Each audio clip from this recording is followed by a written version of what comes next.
स्वामी समर्थ. बडोद्याचे अलवली बुवा शिष्यांना सोबत घेऊन तीर्थयात्रा करत करत जगन्नाथपुरीस येतात. तेथे सर्वांची तब्येत अचानक खराब होते.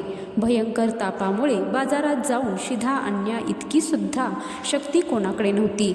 अलवली बुवा मनोमन अतिशय व्याकुळतेने ईश्वराचा धावा करत होते. जो ईश्वर कधी राम होता, जो कधी कृष्ण होता, तोच आता या कलियुगात भक्तांचा उद्धार करण्यासाठी प्रत्यक्ष परब्रह्म श्री स्वामी समर्थ झालेला आहे. अलवली बुवा यांनी व्याकुळतेने प्रार्थना केली. स्वामी महाराज अचानक तेथे प्रगट झाले.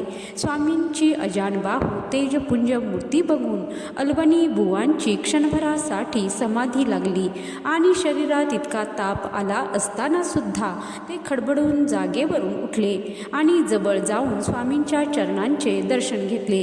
त्यानंतर त्यांनी स्वामींना विचारले की आपण कोण आणि कोठे असता? आम्ही सर्वच ठिकाणी असतो, ही सर्व स्थाने आमचीच आहेत, असे स्वामी बोलत बोलत दिसेनासे झाले. बुवांना मोठे आश्चर्य वाटले आणि बाजूला पंचपक्वानांनी भरलेले मोठे ताट त्यांना दिसले. हे बघताच बुवांना खूप धन्य वाटले. पुढे यात्रा करत ते अक्कलकोटमध्ये आले.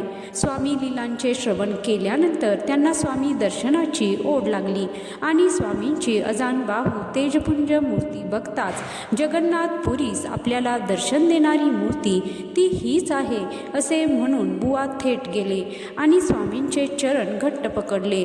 भक्ताचे अश्रू अनावर झाले होते आणि नंतर बुवांनी सर्वांना जगन्नाथपुरीस घडलेली सर्व हकीकत सांगितली.